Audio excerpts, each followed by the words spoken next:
how do you find your passion? How do you wake up every morning finding what you love or doing what you love? What is the process of finding that thing that excites you, that makes your heart beat faster, that makes your heart skip a beat, as they say, that makes you want to go the extra mile, makes you want to do the extra work? Because for the first time in your life, it doesn't actually feel like work anymore. It feels like you're doing something that you truly love. This is an optimal place for most people. We all want to do and live doing what we love. No one wants to do a job that's 9 to 6 that they hate. We all want to practice what we love, but the biggest problem is most of us can't find it. This is something I've deeply looked into, and I kind of narrowed down the answers in a very simple way. So in this episode, I want to share with you how these perspectives that I'm about to share with you changed my opinion, changed my perspectives, and changed the way I looked at things, and how I truly believe if you were to follow certain steps, you could change and you could find your passion in no time. Let's discuss.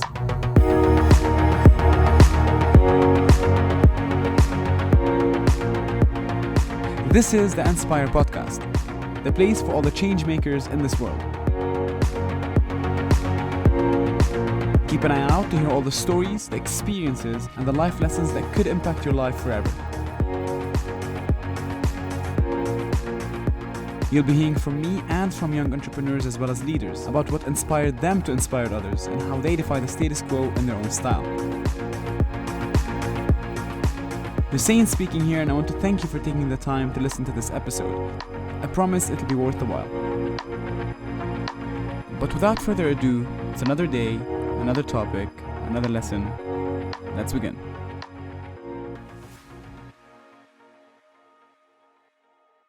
When speaking of passion, we need to speak of it very carefully, because we need to understand what is it that we are trying to talk about. What is that concept that is called passion? What does it even mean? Or why is it that difficult to find? In my personal opinion, passion is nothing but the beating heart of a human.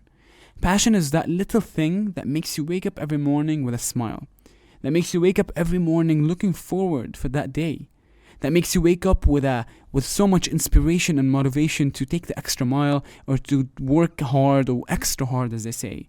And in fact, passion is that little secret that makes so many people, or perhaps so little people, sadly, want or wish that days could be longer.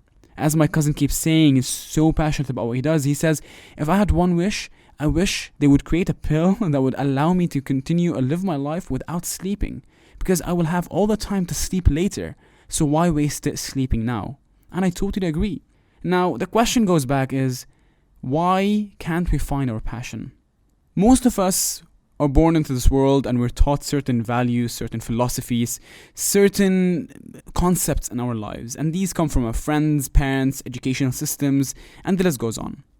And this, in my opinion, or perhaps as Jay Shetty keeps saying, is that these are called noise. Noise can come from external sources. It can come from sources that can, in many cases, because it's so consistent and because it's so given to you in a routine basis, you might think that this is how normal life is. And the sad truth is that so much noise from the external world can numb and can make our inside voice silent. Therefore, we stop having an opinion upon ourselves. Instead, we start building an opinion which others have on us. The other concept that Jay Shetty speaks about is echo chambers. How we're stuck in chambers that we surround ourselves with similar people and similar mentalities. So what that means is that we are what we are, but we also are surrounded by people that are similar than us or to us. We've been told stories and concepts and philosophies for so long, and we can't think outside of these concepts. So I'll give you a little example. When I was younger, just like every other typical Arab child or every typical family in the Arab world, you're either an engineer or a doctor or a lawyer, and you're nothing else besides those three. And I always found that a little bit of a weird concept to me. Why is it that only these three are possible options for some? Thankfully, my parents were liberal enough to actually give me the option to do psychology and business. But imagine if you have parents or if you have a family that are really strictly forcing you to be one of those three. They're forcing you to look or have a tunnel vision into only these three options. So making you think that your passion has to lie within option A, B, or C. You get out there in the world and you start looking for it, but what happens is that you just can't find it. As one of my friends I was talking to the other day, he told me, I keep looking for my passion, but I can't find it. And I told him, well, you're doing it the wrong way, because passion It's not an object that you look for. Passion was never and is never meant to be external. Passion is internal. Passion has to come from within. And at some moment, you're just going to feel it. It's just like the first love. Your heart is going to skip a beat and you're going to know that you just fell in love with whatever it is that you're doing.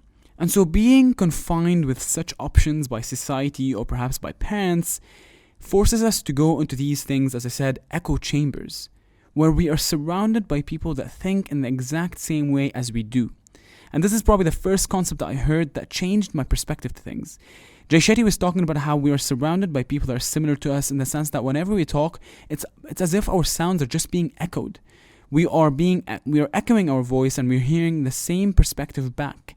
So they're reinforcing our false or misdirected or misinformed perspectives to things, only to make us a little bit lost, a little bit more every single day. One person approached me once, and he was a student at a school, and he told me, Hussein, I don't think I have a passion. And I asked him, that's not possible. I was like, do you have a beating heart? I was like, are you human? He's like, yes. I was like, well, you have passion. You just need to keep looking. When we talk about echo chambers or that specific concept, why is it even important to mention, and how can we overcome it? The fact that we're stuck inside a room with our voice being echoed means that we need to step outside of this room. Means that we need to start approaching life with a different lens. We need to step away from the tunnel vision. We need to approach a different group of people. We need to talk to people that will actually make us think, feel, and behave in ways that are way bigger than ourselves. Ways that we never even imagined. We need to understand that we need to step out into different chambers, to the chambers that we've never even imagined. 5 years ago, my dad would ask me, he's like, Hussein, where do you want to be in your future? And I kid you not, and I used to say this little answer, and just such an ironic answer, to today at least, when compared to today. I want to be a marketing manager in a corporation and be the reason for its success. I swear to God, this is exactly what I'd say. And my dad would tell me that you don't want to be a business owner. I was like, never. And he told me with time, you're going to change your perspective. And the funny thing is that my perspective didn't just change around being an employee or being a business owner or whatever it is, but my goal changed completely. If you were to ask me today, where do I see myself now, or where do I see myself 5 years from now, I would never answer with a marketing director, a marketing manager, or even an owner, as my dad said. I answer with one simple answer. I see myself influencing and inspiring others. I don't see myself behind a desk with a title, director or CFO or CMO or CTO, whatever the list goes on. I see myself doing or making a difference. And now this is me. This is me. But ask me, how did I reach a point where or perhaps I figured out how or what I want? It wasn't an actively seeking out to find my passion or an external message that came to me that told me, hey Hussein, by the way, this is what you like. It was by me or having an attitude. It all starts with your mental attitude and behaviors. It was me convincing myself that I need to step outside of my zone. I know we spoke about the comfort zone a lot before, but this is talking about the echo chambers and finding a group of people that would literally show me a new way to the world. When you meet such people, what it does to you is that it opens your eye up that this world is not confined by the people around you. In fact, for so long, you confined yourself by yourself. The second concept that I came across, and this is such a unique one, because it genuinely changed, my God, life, not just perspective. It's by a philosopher called Charles Cooley. And he said, I am not what I think I am. I am not what you think I am. I am what I think you think I am. Now, I'll give you a second or two to digest that. So again, I am not who I think or what I think I personally am, and I'm not what you think I am. I am what I think you think I am. What Charles Cooley is saying there, and in the words of Jay Shetty, he's saying that we live in a perception of other people. We are confining and carving our lives according to our own conscious decision to put ourselves or judge ourselves according to what others see in us. We lead our lives not the way we want, but the way we think other people see us. So your parents see you doing certain things, you just follow the trend because that's what they want for you. You try to prove to other people that you're right. You try to prove your success to your friends, to your parents, to your siblings, etc., etc., etc. But really, the whole point is that we need to start proving it to ourselves. I am not what I think I am needs to become I am what I think I am. We need to step away from the fact that we live in a perception of other people. And only then, and this applies specifically in this culture, because we live in such a collectivist culture, we all live in families and tribes, etc. But the point is, we live to satisfy the others, the family, the bigger family, but you live for the others people's perspectives and assumptions on you. And this, I believe, could be the biggest problem in finding your passion, because you were never looking at your life from your own lens. You were looking at your life from other people's lenses. So now this summarizes the two little concepts that have legit changed the way I see things. And now I took a different approach to my life. I stepped outside of the echo chambers that I'm stuck in, and I started looking at my life from an objective look. I took an out-of-body experience, and I just asked myself the question, am I living a life that I wanted to live? Or am I living the life that other people want me to live? If I see myself 5 years from now, will I be proud of whatever it is I'm doing right now? Or will I not be proud? When you answer this question, you need to be honest with yourself. Because if the answer is no, I will not be proud, I don't want to be doing whatever it is that I'm doing right now in 5 years or 10 years, well, something needs to change. But it takes effort to convince yourself that for the first time in your life, you're going to give your life an objective look. And you're going to step outside of what you know and challenge everything that you already do and decide to take a different approach. So let me tell you little 3 steps that I believe if you follow them, you could potentially find your passion. Although I can't guarantee it because every single person has a way, has an approach. But these things can help you just like the previous 2 perspectives helped me, they can help you too. Step number 1. You must take new experiences and take risks. As I just said, and I spoke about this in a previous episode, you must take risks and try new experiences. As Jay Shetty also says, he said, you cannot be what you cannot see.